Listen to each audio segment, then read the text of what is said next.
magistral ponencia. Esperamos poder contar con su persona en otra oportunidad. Muchísimas gracias, doctor Roberto. A usted, doctor Castañeda, muchas gracias. Bien, ahora es turno del doctor Manuel de Jesús Corado de Paz. El doctor Manuel es doctor en Derecho Público, máster en Derecho Medioambiental y Sostenibilidad por la Universidad de Castilla-La Mancha, especialista en Justicia Constitucional y Tutela Jurisdiccional de los Derechos por la Universidad de Pisa, licenciado en Derecho por la Universidad del Valle de México. El doctor Manuel Manuel Corado nos va a explicar su tema, la protección del consumidor en tiempos del COVID-19. Sin más, yo dejo el uso de la palabra en el doctor Manuel Corado. Bienvenido, doctor Manuel.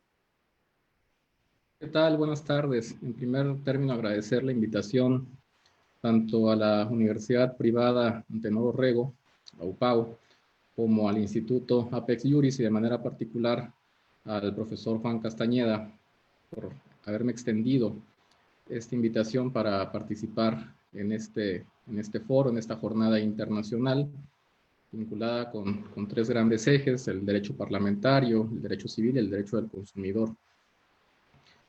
Mi presentación versa sobre este último rubro. Vamos a desarrollar algunos aspectos vinculados con la protección del consumidor. Para ello he establecido 4 escenarios. Vamos a partir de una cuestión básica, algunos aspectos esenciales en el desarrollo de este tópico, para después centrarnos en los derechos del consumidor. En un tercer estadio haré alusión a algunos instrumentos en el ámbito interamericano que hacen también referencia a nuestro tema. Y finalmente me centraré en algunos comentarios ya vinculados con el escenario en el que nos encontramos actualmente, derivado de la pandemia del COVID-19, y cómo esto pues también juega para los consumidores. Ese es el bosquejo de lo que pretendo desarrollar en los próximos minutos, de tal manera que vamos a iniciar la charla a partir de cuestiones básicas.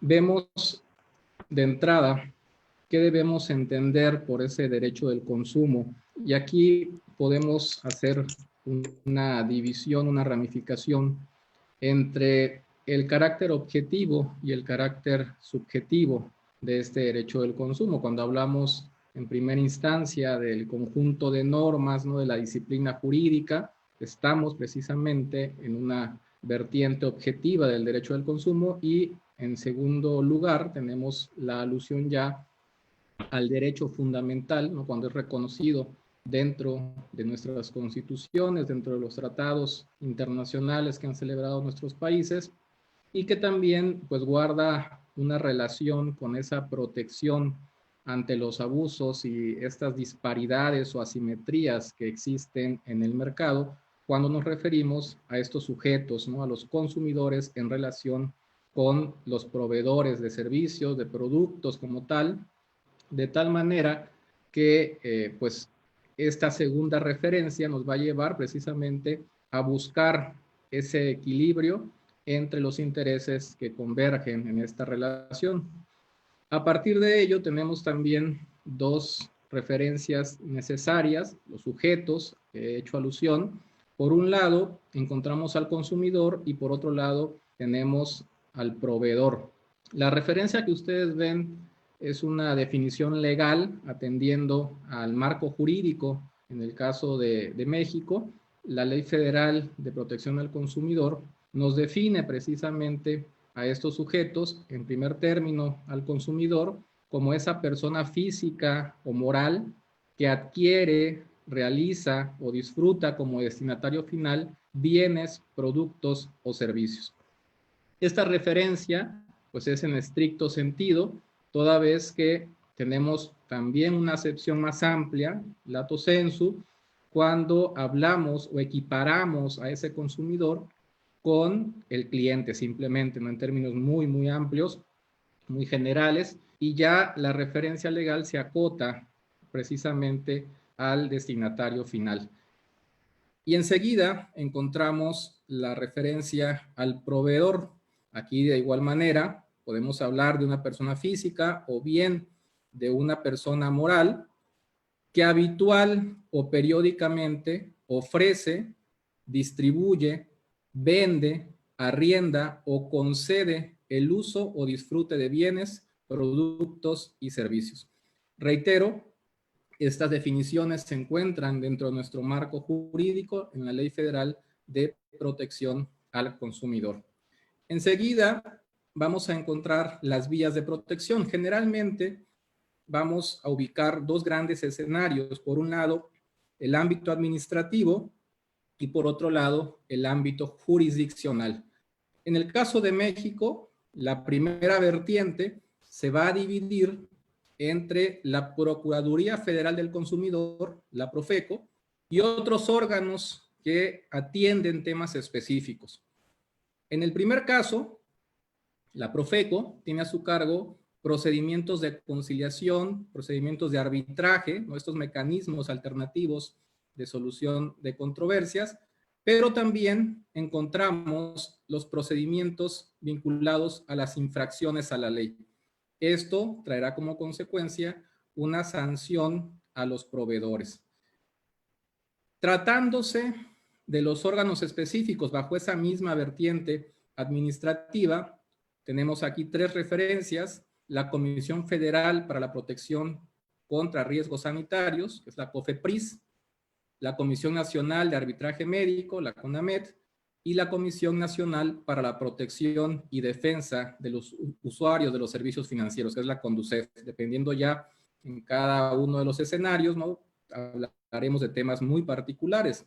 Por ejemplo, en el primero de ellos, hablamos del control sanitario, hablamos de la supervisión, ¿no?, de la vigilancia de los establecimientos vinculados con temas de salud, por mencionar solamente algunos ejemplos. Y finalmente, la segunda vertiente a la que he hecho alusión se va a centrar en esa vía jurisdiccional. Y aquí vamos a encontrar, pues, el escenario individual y lo relativo a las acciones colectivas. En el caso mexicano, la Ley Federal de Protección al Consumidor, pues, es uno de los antecedentes precisamente de esta figura de las acciones colectivas que nuestro sistema jurídico arriba de manera posterior en el año 2010 con una reforma constitucional al artículo 17 y de manera posterior aterriza ya en el Código Federal de Procedimientos Civiles en un título dedicado especialmente a este tema.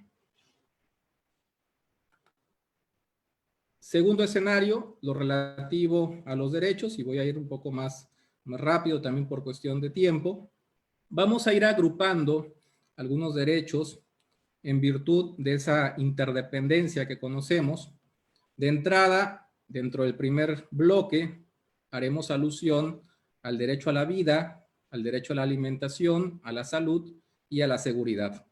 Cuando hablamos del derecho a la vida, este se va a referir de manera particular, ¿no?, a este derecho frente a los riesgos que se van a generar a partir de un producto, pero no solamente del producto per se, sino además con las diferentes prácticas que se van generando en el abastecimiento, ya sea de esos productos o incluso de servicios que son considerados peligrosos o nocivos. Y esto puede llevar a que la autoridad pues establezca clausuras, por ejemplo, de establecimientos en donde se estén generando este tipo de escenarios. De tal manera que los proveedores pues están obligados a informar tanto al consumidor como a la autoridad sobre los riesgos que traen de manera implícita esos productos o esos servicios, ¿no?, en su caso. ¿Para qué? Por parte del consumidor, pues para que tener precisamente esa información y a partir de ello tome una decisión en su caso, y tratándose de la autoridad para que dé la alerta precisamente de las condiciones que imperan en determinados productos. Aquí también tenemos esa función dentro del ámbito administrativo que ya he mencionado de manera previa. El derecho a la salud, pues aquí vamos prácticamente a referirlo con la protección que van a tener los usuarios, los consumidores de estos servicios de salud por los posibles riesgos que provoquen los productos ofrecidos por los proveedores en el mercado. Recordemos que cuando hablamos del derecho a la vida, pues vamos a ligarlo también con el tema de la salud de forma particular, con el tema de la integridad personal, ¿no? Ya bajo el ámbito macro, digamos, de los derechos humanos, toda vez que hay un vínculo indisoluble entre ellos, van muy, muy cercanos, de tal manera que de ello, ¿no? Tenemos esta mención. Enseguida tenemos el derecho a la alimentación, incluso también visto de manera independiente como un derecho fundamental. Aquí cabe decir que ambos derechos, tanto el de la salud como el de la alimentación, se encuentran reconocidos también de forma expresa en nuestra Constitución en el artículo 4. Y este derecho se va a entender como el derecho a una sana alimentación, una adecuada alimentación, ¿no? Con los nutrientes suficientes para el desarrollo de una persona, pero también va a considerar el acceso a productos alimenticios de calidad. Sobre este tema vamos a ver más adelante un caso que de manera indirecta pues hace cierta referencia ya al tema de los consumidores dentro del marco del sistema interamericano, de manera indirecta, reitero, ya lo veremos en un momento más. Y esto se protege también a través del control de la competencia económica, la libre competencia como tal. Tenemos un marco normativo específico para este tema que parte incluso del ámbito constitucional, en este caso del artículo 28, que establece la prohibición de los monopolios, de la concentración de productos, por mencionar también algunos ejemplos. El derecho a la seguridad de los consumidores, esa prevención por parte del Estado de los riesgos que pueden generar ciertos productos, decíamos, incide obviamente en el tema de la salud y también, por supuesto, en el tema del derecho a la vida, de tal manera que el proveedor pues debe de advertirle al consumidor sobre las restricciones en el uso de esos productos. Está obligado además a incluir un instructivo o un manual que establezca esas características, esos rasgos, ¿no?, nocivos dentro de esos productos o servicios que fueran, pues, de cierta manera peligrosos, ya sea para el consumidor o para el entorno, para el ambiente en este caso, para este conjunto de elementos naturales, ¿no?, artificiales, ¿no?, inducidos por el hombre, como generalmente ubicamos al término ambiente. Tenemos también el derecho a la información, y aquí es solicitar, recibir y difundir información. Sabemos que la información es poder y que entre más información tengamos, pues podemos tomar mejores decisiones. En este sentido, pues hablando ya del tema en particular, nos vamos a referir a tener conocimiento, ¿no?, de la cantidad, de la calidad, de las características, las cualidades, el precio, los riesgos que mencionamos hace un momento de los productos que se encuentran en el mercado. Estos elementos pues son esenciales para que el consumidor pueda tomar una mejor decisión en la adquisición de los mismos. Y bueno, aquí esto lo podemos llevar a diversos escenarios. La información para el consentimiento contractual, recuerden esta referencia que parte del propio derecho común cuando hablamos de la autonomía de la voluntad, la posibilidad que tenemos de celebrar estos acuerdos, de establecer las condiciones que obviamente en esta materia, como está muy vinculada también al tema mercantil, pues va a encontrar ciertas restricciones, como bien ya lo han señalado, tratándose, por ejemplo, de esos contratos de adhesión en los cuales las cláusulas pues ya están determinadas por una de las partes. También se habla de la información en los productos, ya mencionábamos algunos elementos hace un momento, fecha de caducidad, características, contenido neto, todos estos elementos que vemos en las etiquetas prácticamente de los productos que adquirimos y finalmente la información en los mensajes publicitarios. Esto va a ir ligado también con un tema que ya se ha abordado en las participaciones previas, tiene que ver con la publicidad, ¿no? El tema de la publicidad engañosa, incluso en que a veces incurren estos proveedores de productos o en su caso de servicios.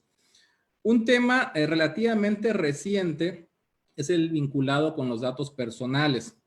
En el caso mexicano, esto data del año 2010, ¿no? Con la Ley Federal de Protección de Datos Personales en posesión de particulares. Aquí recuerden ustedes esta referencia a los derechos ARCO, ¿no? Acceso, rectificación, cancelación, oposición. Sabemos que hay toda una industria, todo un mercado, ¿no? Que se dedica a la compra y venta de datos personales y que se utilizan en el marketing directo, de tal manera que en nuestro sistema jurídico pues existe también un registro que no es del todo eficiente, digamos, por el propio esquema que se ha establecido, que es el opt-out, es decir, el consumidor que no requiere, que no quiere más bien recibir información publicitaria, debe de anotarse en dicho registro y los proveedores pues tienen un plazo para dejar de enviar información. Eso que mencionaba más hace un momento, de repente recibimos correos, recibimos mensajes de texto, recibimos WhatsApp, recibimos información por todos lados, de tal manera que en muchos casos no sabemos ni cómo, ¿no? Se allegaron de nuestros datos, y es precisamente por el esquema que acabamos de señalar. Aquí tenemos ya la referencia a esa exclusión voluntaria, el sistema opt-out al que me he referido. Obviamente también el tema de los datos personales se concibe ya como ese derecho fundamental al ser reconocido por cada uno de los estados en el ámbito interno, y aquí vamos a encontrar algunos límites, algunos cotos, ¿no? Como es el tema de la seguridad nacional, el orden, la salud pública, los derechos de terceros, que nos van a llevar incluso a otros escenarios como los datos sensibles, aquellos que son de carácter confidencial, ¿no? Por mencionar también algunas referencias en torno a ello. Otro aspecto tiene que ver con el derecho a la educación de los consumidores, y acá hablamos de promover precisamente una cultura de consumo responsable, y este consumo pues va a encontrar toda una tipología: el consumo inteligente, el consumo consciente, el informado, el crítico, el saludable, el sustentable, el solidario, el activo y organizado. Cuando tomamos esa posición de actores dentro del proceso, de la relación como tal, estamos hablando de un consumo consciente. Cuando tenemos todos estos elementos que nos van a permitir tomar mejores decisiones, estamos hablando del consumo informado, del consumo crítico, que nos permite emitir también juicios en función de estos elementos ya señalados. El consumo saludable, bienestar físico, bienestar mental. El sustentable, que toma en cuenta además lo relativo al ambiente, que está vinculado con el desarrollo social, con el desarrollo económico, obviamente bajo esos tres pilares que identificamos muy bien y que fueron establecidos desde 1988 más o menos en el informe Brundtland, Nuestro Futuro Común, y que pues obviamente ha ido de la mano, ¿no? Con la temática ambiental. Tenemos el consumo solidario, el pensar en los demás también en ese sentido, y finalmente el activo y organizado a partir de estos diferentes entes que aglomeran a los consumidores, las organizaciones de consumidores que tienen una participación activa precisamente en esta materia. Tenemos además el derecho de los consumidores a actuar contra los daños producidos por productos y servicios, y aquí pues encontramos de entrada la posibilidad de una rescisión, de una restitución del bien. Podemos hablar a la par de esto de una bonificación, ¿no? Y además de ello, de los daños y perjuicios que se causan. Obviamente tenemos que acreditar que estos existan, ¿no? El daño emergente, el lucro cesante, y además cuantificarlos, pero tenemos ahí la vía para hacerlos efectivos. También hablamos aquí del derecho a organizarse, de actuar en grupo. Ya mencionábamos hace un momento incluso con el tema de la educación y del tipo de consumo activo y organizado, va de la mano con ello. Estas asociaciones de consumidores que, pues, en el momento en que se agrupan, pues tienen la posibilidad de ejercer algunas acciones, como son estas acciones colectivas, ¿no? Ante los órganos jurisdiccionales, o bien incluso lo podría hacer la propia autoridad administrativa. En este caso, en nuestro escenario, ¿no? La Profeco, como les había mencionado. Otro derecho es el de la resolución de los conflictos, y aquí veíamos las dos aristas: la vía administrativa o la vía jurisdiccional. La Profeco como tal recibe quejas, recibe reclamaciones de los consumidores, ya sea en lo individual o bien de manera grupal. Y aquí la posibilidad, la modalidad bajo la cual se recibe esta información, pues puede ser en el sentido más amplio, ¿no? Puede ser por escrito, puede ser vía telefónica, vía electrónica, de manera oral o por cualquier otro medio, porque estamos incluso dentro de este sector de derecho social, ¿no? Ubicando a los consumidores como un grupo que se encuentra en situación de vulnerabilidad.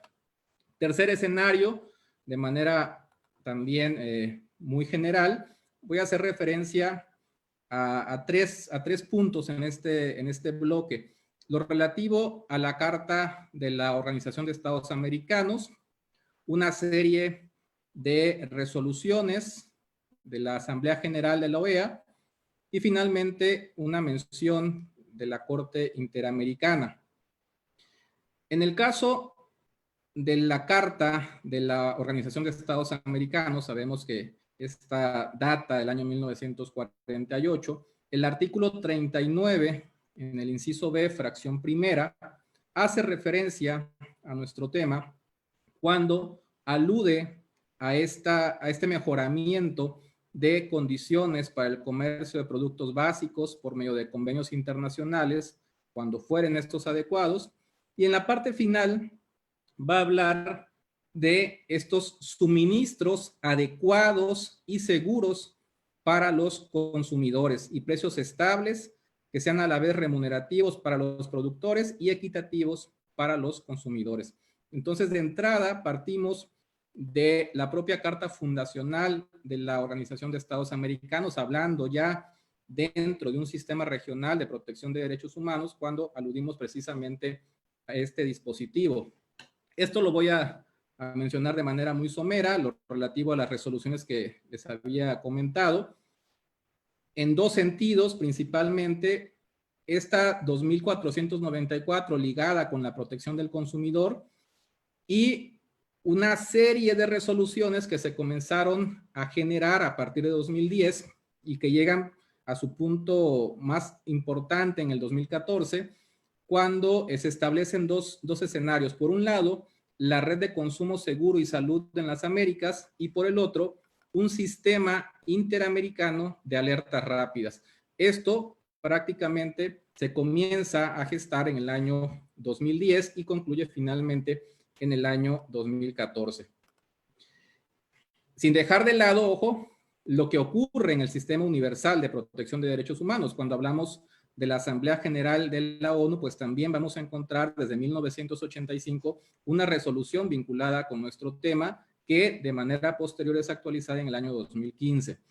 Esta referencia que ven ustedes de la Corte Interamericana de Derechos Humanos, el caso Comunidades Indígenas, miembros de la asociación LACA-JONAT, Nuestra Tierra versus Argentina, de este año, la sentencia de 6 de febrero de 2020, hace alusión al término consumidores, y por eso les decía que de manera indirecta hay una referencia, obviamente parte del derecho a la alimentación, y podemos incluso hablar de diversos párrafos. Aquí les anoté simplemente el párrafo 220, que es donde establece el término consumidores, cuando refiere que los alimentos, haciendo alusión a una resolución del Comité de Derechos Económicos, Sociales y Culturales, que los alimentos deben ser aceptables para una cultura o unos consumidores determinados.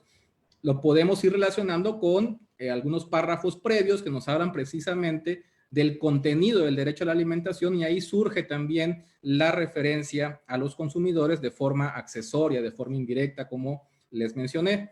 Y finalmente, tratándose del escenario en el que nos encontramos, hay una organización que agrupa prácticamente a consumidores de todo el orbe, que es Consumidores Internacionales, que nos va a dar una declaratoria prácticamente en este contexto de la pandemia del COVID-19 y que va a establecer algunos aspectos pues que son importantes que rescatemos cuando habla de ese enfoque en la protección, en el empoderamiento de las personas en el mercado, que se base en esos derechos que veíamos hace un momento del consumidor, que vincule estrategias en esa comunidad internacional, en esos organismos también intergubernamentales, con miras a construir un mercado justo, economías seguras, que sean resistentes y sostenibles a partir de esta protección del consumidor. A partir de ello, se desdobla en tres escenarios. Por un lado, crear confianza durante la crisis, en este momento, Segundo, que los mercados emergentes y los consumidores vulnerables en cada nación enfrenten los mayores riesgos. Y finalmente, la naturaleza internacional de la crisis pandémica pues nos recuerda y nos grita, ¿no?, cuán interconectados estamos en el mundo. Y después de ello vienen dos referencias en el momento en el que nos encontramos y lo que vendrá después prácticamente de este escenario, de esta emergencia sanitaria que pues ha golpeado a todo el mundo. Por un lado, en este momento, pues garantizar que todas las personas tengan acceso a las necesidades legítimas de los consumidores reconocidas por las Naciones Unidas, a proteger a las personas de las prácticas de mercado injustas, a proteger a los consumidores vulnerables y de bajos ingresos, son principalmente los tres pilares que establece esta organización. Y lo que vendrá, pues construir una protección al consumidor más fuerte e inclusiva, priorizar la sostenibilidad, la salud, fortalecer esos sistemas alimentarios, el acceso a servicios financieros justos, inversión pública también justa y finalmente permitir una conectividad digital justa y segura.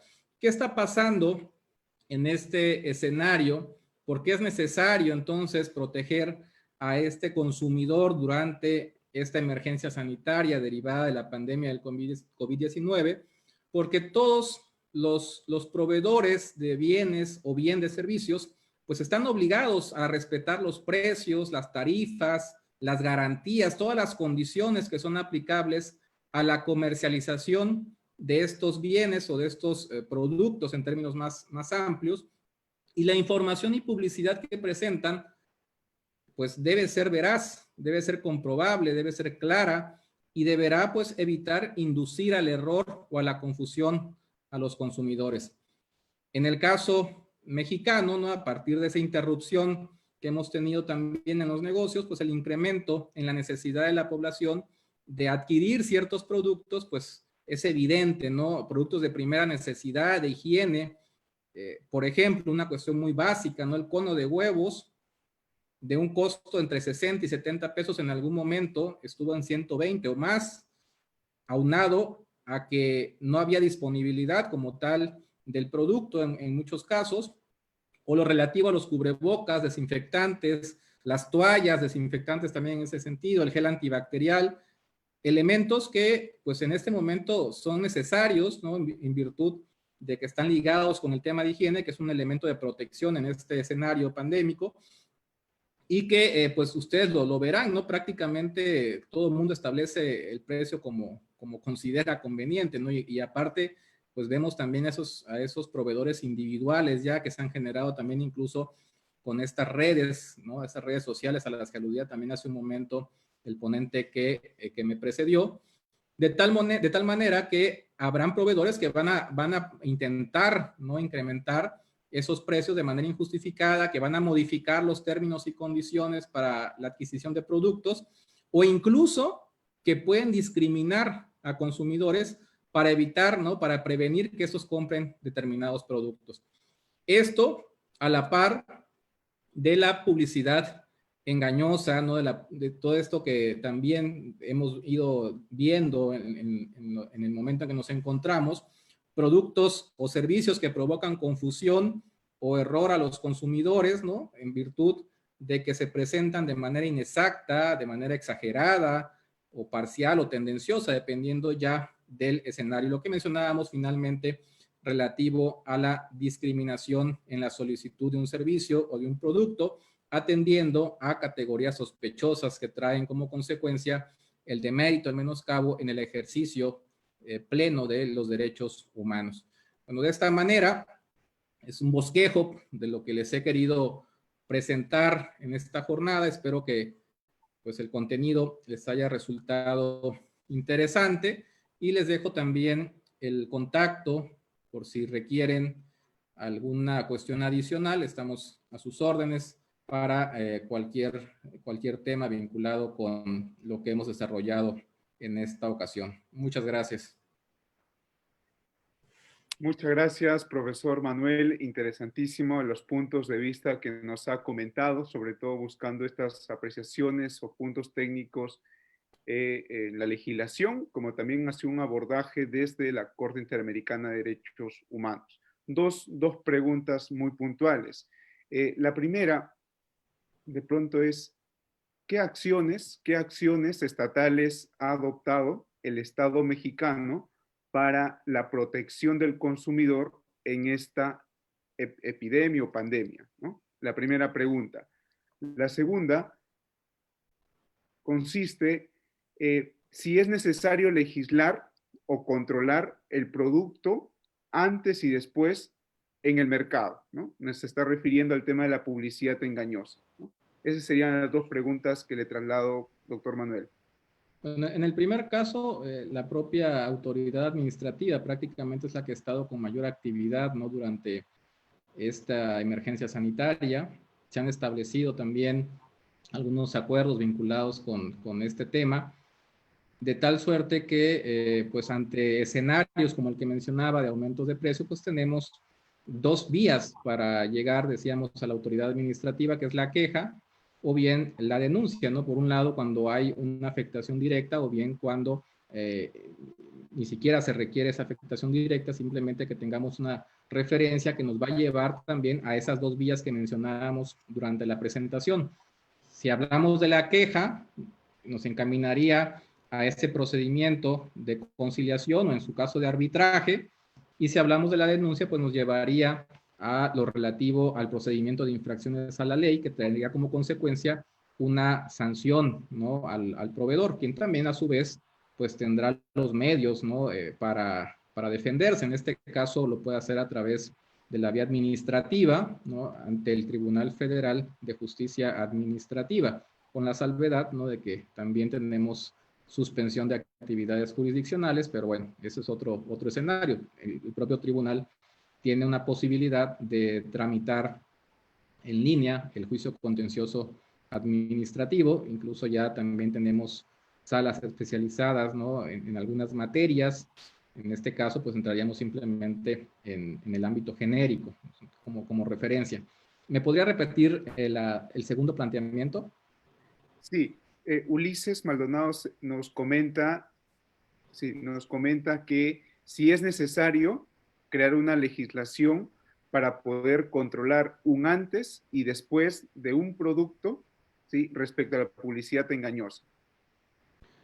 Bueno, aquí creo que son dos escenarios, me parece, diversos, ¿no? De entrada, mencionaba en un momento lo relativo al artículo 28 constitucional, cuando hablamos de los monopolios, de las concentraciones, el tema pues va a incidir en algunos aspectos vinculados con el precio de los productos, por ejemplo, y el otro es el tema estrictamente de la publicidad, que pues ya se encuentra regulado, no es necesario que se haga, ya está en la Ley Federal de Protección al Consumidor como tal.